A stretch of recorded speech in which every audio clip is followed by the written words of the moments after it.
What do you think about the other black athletes like them who in their time have had influence or would have been in a position to have influenced people, their own people and this sort of thing, about their attitude, which is certainly slightly more moderate rather than yours? Right now, black people, when you show this show, are home jumping, home shouting, because they don't have the nerve to say what I'm saying, and nobody has never said it, and they're just so happy to see a black man who will stand up and jeopardize every quart he's got to tell the truth. But when one man of popularity can let the world know the problem, he might lose a few dollars himself telling the truth, might lose his life, but he's helping millions. I'm going to continue to stand with the people that are being oppressed. Don't touch me. Came over. Don't touch me.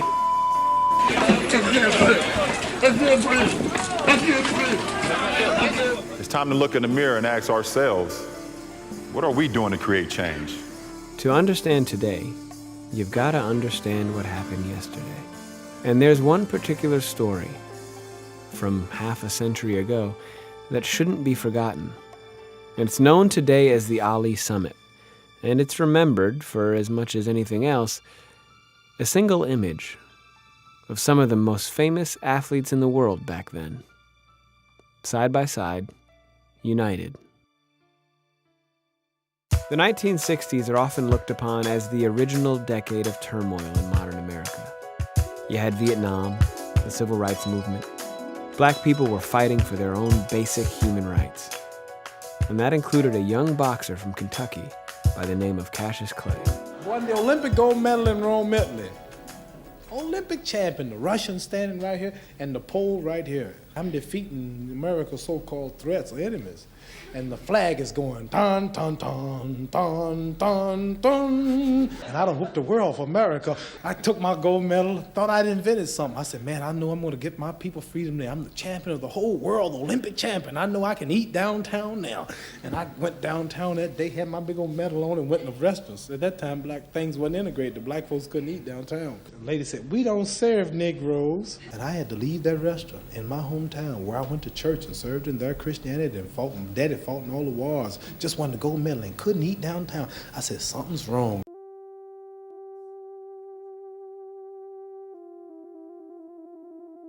For me, one of the more difficult aspects of our struggle is racism and white supremacy was created and constructed by white people. So if they constructed it, they're the only one that can deconstruct it. Black people in this country have been the victims of violence at the hands of the white man for 400 years.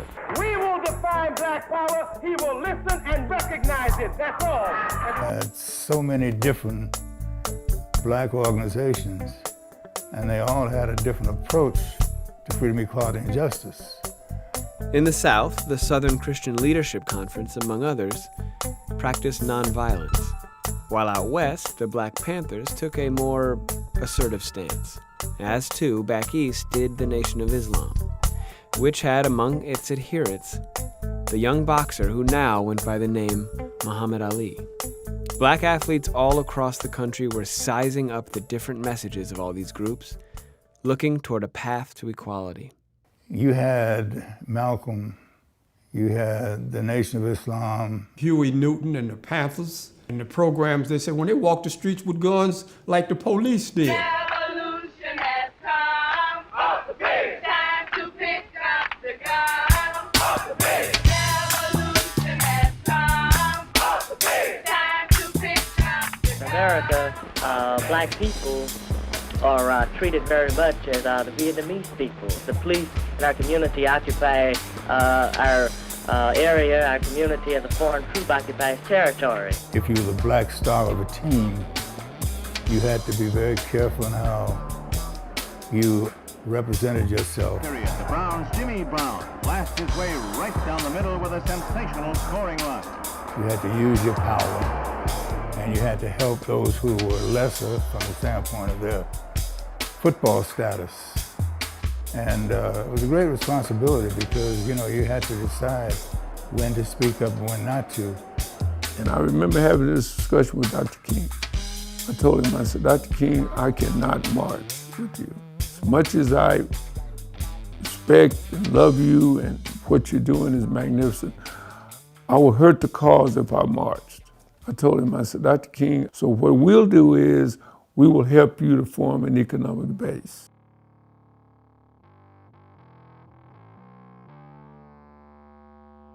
I decided that economic development was really the way to go.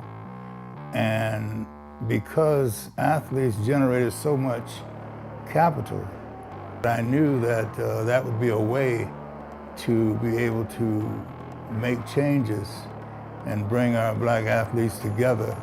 The Ford Foundation gave us $1 million grant to show how we could work within the communities of the inner city and create and build an economic base so that people would have their own businesses. Our motto was produce, achieve, and prosper. And so our concentration was not a matter of integration, it was our equal rights and our ability to understand how to create a power base by dealing with economics and dealing with education. Well, I heard about it when I first got to the Browns. Jim Brown, John Wooten, they would be talking about the Black Economic Union. We had Ivy League individuals that had the kind of expertise that would go with the notoriety of the black athletes and the money that athletes could raise. So a lot of the shops that the Muslim brothers set up, we were loaning them money for it. The mixed situation in the country was complicated because there were a lot of black people that didn't like the black Muslims. One of the most dramatic things that Ali did, and one of the most controversial things that he did, was declare himself a black Muslim, a follower of the Honorable Elijah Muhammad. That was like the kiss of death. Yes, I was going to ask you, in fact, what attracted you to the Muslims, truth, the teachings of Honorable Elijah Muhammad on how black people's been brainwashed, how we've been robbed of our names in slavery, we were robbed of our culture, we were robbed of our true history, so it left us a walking dead man. See, once you get a lot of notoriety in this particular country and people start thinking highly of you, then there's a whole aspect of what can you do to influence other people. Being a great heavyweight fighter had tremendous influence, not only on black people, but it had an influence on white people also. And the government didn't have an answer for that clear in their particular approach to him. He was a tremendous threat. And one of his quotes was, the Viet Cong, they never called me nigger. Viet Cong are not all bad, but America's still dropping bombs. In Hiroshima, the Japan wasn't bad, but she still dropped the bomb. In Korea, they weren't bad, but they still dropped the bomb.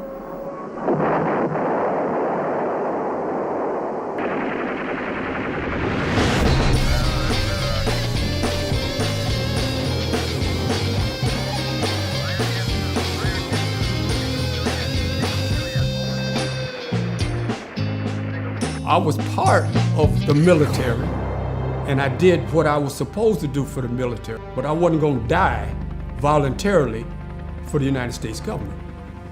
Man, I wasn't gonna kill myself. I'm not gonna commit suicide for a country that segregated me on the train to send me over there. In so many ways, the draft was an intersection between progressive America's resistance to the Vietnam War and the struggles of the Civil Rights Movement. If your number was called in the draft, you had to report for duty, regardless of how you felt about the war itself, or for that matter, how you felt about your country. Mohammed, there's also a story out over this weekend that later this week your draft status will be announced again as 1A. Now, what's your reaction to that, and will you go into the Army in the ultimate if the government says you must? I've just heard about it. I haven't really read about it yet. I've been so busy. But as I've said once, and I'll say it again, I think it'll be wise to face the government themselves and the Justice Department, because they're the ones who I'll have to see in the end. That's the law.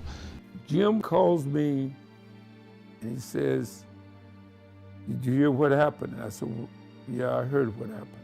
He's talking about Ali. He says, "You know the champ didn't step forward." I said, "Right." He says, "We got to support him." I said, "No problems." He said, "Get the guys together." I said, "John, you know, put it together. If we had a meeting with him and we got behind him, if he was right, and we felt that if we could stand up as a unit and we believe what he said, and if he was a conscientious objector, Muslim minister, we would support him as a unit.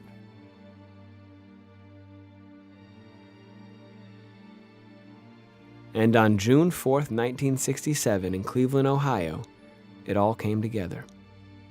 More than half a dozen NFL stars, plus two of basketball's biggest names, in Bill Russell and Lou Alcindor, all came together in Cleveland to meet with Ali and talk to him about his refusal to enter the military draft. Muhammad Ali, as a young kid, did he really understand what he was doing? Jim and the guys thought they should at least talk to him and try to be sure if he knew exactly what he was doing. This is the draft. This is not just an ordinary thing. You were drafted. All of us had served our military obligation. We all would go and do our service in the off season. In other words, when we get through playing football, then we go into the service. And then during the year, you'd go on the weekends. My take on it was that I had served, and all of the athletes, Joe Louis and people like that, all went to the service. And that's what my thinking was, that why get yourself caught up in this? You go and what you'll be doing, you'll still be doing what you like to do, because that's the way the military treated it. And then you'd come back home and continue your heavyweight fights. For me to tell him that I believe that you should have gone to the military just because I went, that didn't mean that much to me. But to him, it would be still going against his religion. And that was more important to him than anything else. Well, that kind of blew my mind, so I had to step back, because what he was saying now was so much stronger than me. After having sit with him 3 to 4 hours or whatever it was, I'm not sure of the time, and it was really like standing up and being counted in a real war. Ali knew he was going to lose money, knew he was going to lose his championship. He just knew that he had to stand on his principles. Most people, when you take their livelihood, they'll make a U-turn on where they was going. But Muhammad Ali didn't make no U-turn. He said, over the dollars, man, I got principles. I'm a man, I'm gonna stand over the dollars. I believe in the Holy Quran. It says, we who declare ourselves to be righteous Muslims do not take parts in no wars, no way, fashion, or form which take the lives of other humans unless it's a holy war declared by God himself. And I think anybody in his right mind, if he knew it was God calling him, he would fight for God. Russell said, Champ, you have totally convinced me.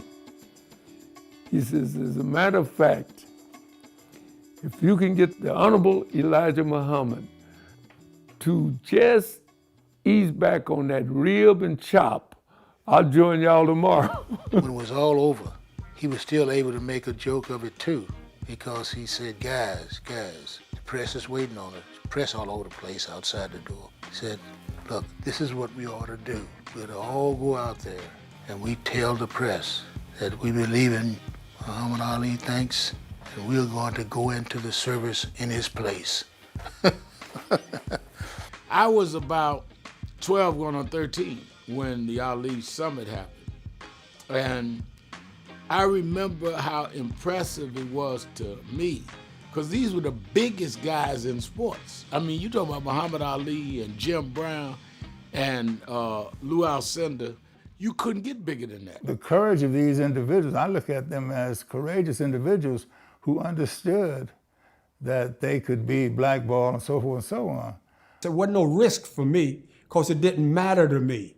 I didn't value that role as a professional football player as much as I valued a role as a man supporting Ali. I knew I wasn't going to play football all of my life, but I do know that the rest of my life I had to be a man. There were 11 of them altogether, flanking Ali on that monumental day in Cleveland. The champ was prepared to pay the biggest price. Stripped of his title belt, excommunicated from the sport he'd dedicated his life to. And there was also huge risk for the rest of the folks in that photograph. Consequences they would have to face themselves. All of these elements were part of the realities that they would spend their careers getting to know far too well. I saw racism. I understood that it existed in the league, but I'm on an airplane with the Cleveland Browns going to Los Angeles to play the Los Angeles Rams, and the owner comes up to me and asks me what I'm reading. I said, I'm reading a book. What book you reading? I'm reading The Message to the Black Man by the Honorable Elijah Muhammad. He said, I don't want you to read that book. This is a man talking to another man, telling him what to read. So it's obvious to me that Mr. Modell thought he owned me. He didn't think I was a player on his team. He said, I own you, man. I tell you what to read. It's just one big club with the owners. You know, they're just one big club. And back then, if one of them called the other one and said, well, hey, don't deal with him. You know, he's a troublemaker or whatever. And they use that. And that's what they used to use back then in the 60s. I was blackballed because of my attitude. And when they put me on waivers, Atlantic Falcons claimed me off of waivers. Then the Browns withdrew the waiver. Said, no, we're gonna keep him. Then they put me on waivers again, and the Detroit Lions claimed me off of waivers. And then the Browns withdrew it. Said, no, we're gonna keep him. It's a form of blackballing. The backlash was not going to be any worse than the discrimination that we were going through, and the fact that if we didn't stand up, nothing would happen. So basically, you had no choice. If you had any power, you had to use that power. Yesterday and today, the connections are unavoidable. They're essential, really, considering the madness of modern times. Policemen pull black people over and hit them across the head and unjustly try them in courts. And who went to jail? Nobody. It happens every day. But what will stay with you is the power of that image. The image of coming together. The image of standing united.